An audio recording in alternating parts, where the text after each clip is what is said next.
مساء الخير حبايبي، يا رب تكونوا بخير واحلى شوية فطير بتاع عربيات الشارع في اسكندرية. اسكندرية كلها عارفة الفطير ده بيتاكل في الاماكن اللي شعبيتها كتير، زي محطة الرمل والمنشية وبحري والانفوشي وخالد بن الوليد، وكل الحتت اللي بتبقى مشهورة بالمصيفين. معايا نص كيلو دقيق، حطيت عليه معلقتين سكر ونص معلقة ملح ممسوحة. الفطير ده سهل جدا وخفيف، وهقول لكم طريقة عجن كويسة جدا. شلت منه نص كوباية الأول قبل ما أحط السكر والملح، ونزلت بكوباية مية واعجني بالمعلقة كده. اعملي العجينة عرق. لما هتلفيها كده في مية كتير العجينة هتلف معاكي وتبقى زي الفل.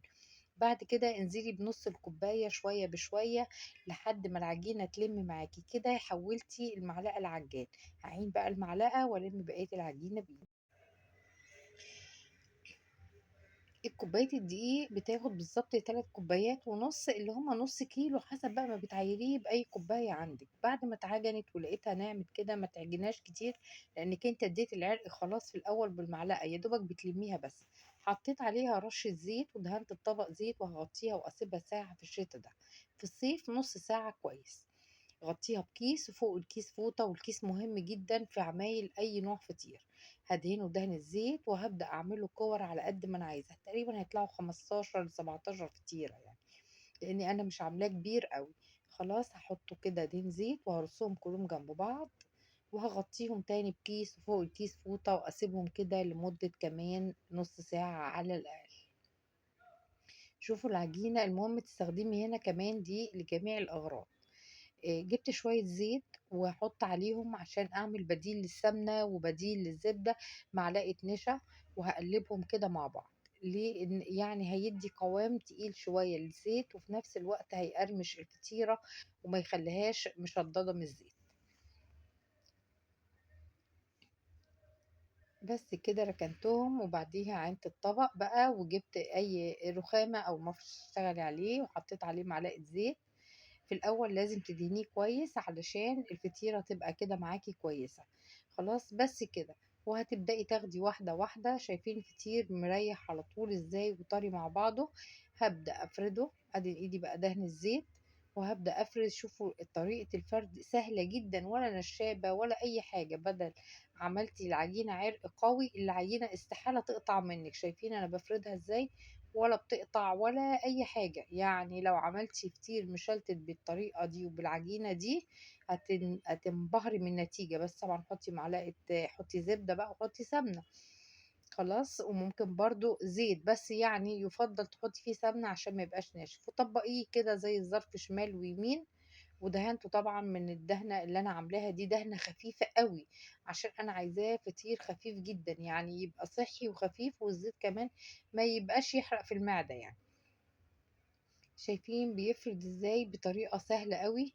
هدهن ايدي كل ما الاقي بس ايدي العجينة ما بتمشيش في المفرش، ادهن المفرش دهنة وادهن ايدي دهنة.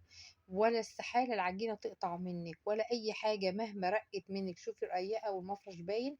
ودي طريقة تقطيع تانية للي مش عايزة تعملها مربعة. قطعي كده، وابدأي بقى كل فتحة قدام التانية، ما بتوصليش للآخر. وابدأي بقى اعملي نفس اللي انا هعمله معاكي ده دلوقتي. هتجيبي اول طرف على اللي في النص والتاني عليه وترجعي بيهم. دي بقى ممكن تحشيها، تحطي الحشو على القاعدة كده في التاني واحدة، وتبدأي تعملي بقى معاكي تحشيها سكر وجوز الهند وزبيب، تحشيها سكر وقرفة، تحشيها كسر، تحشيها مهلبية، اللي انتي حباه. لو هتحشيها كنافة وبسبوسة كمان ماشي، مفيش مشكلة. خلاص هعملهم كلهم، وحاطة صينية مدهونة زيت وهبدأ أفردهم عليه. دي برضو طريقة تانية كده للفرد. وكل مرة بفرد كده بحط حاجة بسيطة خالص، من ربع كوباية الزيت دي يمكن هيتبقى معايا ربعها. شايفين بيتفرد معايا بكل سهولة. لو عندك 10 كيلو فطير هتعمليهم بطريقة سهلة بدل استخدمتي طريقة العجن دي.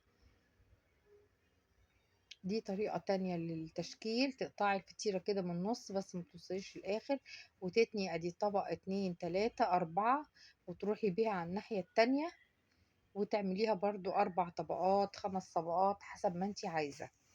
وكل ما بتشدي العجينة بتفرد معاكي. جربوا واعملوا حركة ان العجينة تبقى لينة وتقلوها بالدقيق، وانتوا بصراحة هينجح معاكم الفطير ان شاء الله من اول مرة، ولا تحتاجي عجان ولا حاجة. سبته يرتاح مفيش 5 دقايق، ومسكت اول واحدة وبدأت ابططها. بططيها بالسمك اللي انتي عايزاه. هعمل 2 3 بس كده، وهبدأ بقى اشتغل على طول. هروح على النار وهجيب اي طاسة عندي او صينية عندي، واقوم دهناها دهنة خفيفة من الزيت. دهنة خفيفة قوي، وكل ما تبقى تيفال مش تاخد معاكي زيت. وتسخن بس الطاسة، والنار العين الصغيرة هي بس عالية مش واطية، وأبدأ أحط واحدة واحدة عليها.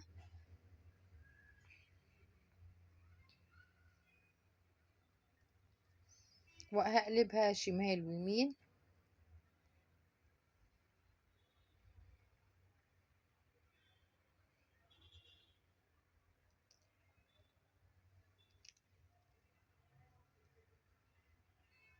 بس كده، وهقلبها على الناحية التانية.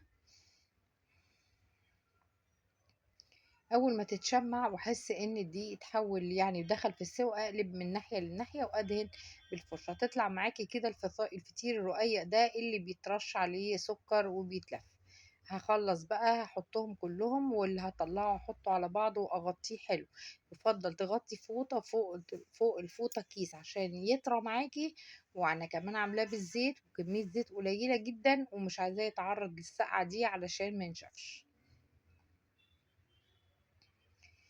بالراحة كده، كل ما تحسي ان الطاسة سخنت قوي وطيها شوية.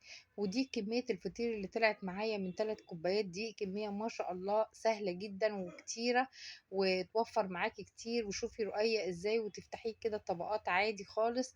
انتي بقى هتعملي ايه زي ما انا هعمل كده. هتجيبي سكر بودرة، وتجيبي صفاية الشاي دي او الصفاية دي، وتبدأي ترشي بيها السكر علشان يتوزع حلو. طبعا في غير السكر ممكن تسقيها عسل ولبن. هتحطيها في الطاسة زي ما هي، وتحطي شوية لبن عليها سخنين.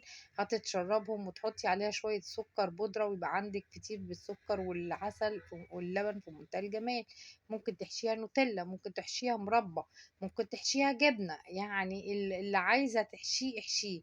خلاص، وسهل جدا. احتفظي بيه بقى في الفريزر وطلعيه. تنفع سندوتشات للمدرسة، ينفع تتعشوا بيه في يوم كده. عايزة حاجة حلوة هترشي عليها شوية سكر وتاكلوها. عايزين تحطوا لبن وسكر وتاكلوها. بجد سهل قوي وبسيط، مش مكلف خالص خالص خالص.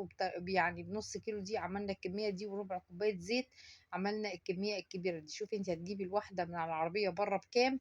وممكن اصلا ما تحشوش وتاكلوا بيه كده جبنة، تاكلوا بيه عسل، اللي انتوا حابينه. اشوفكم على خير. ما تنسوش تشتركوا الفيديو وتعملوا لايك وتشتركوا.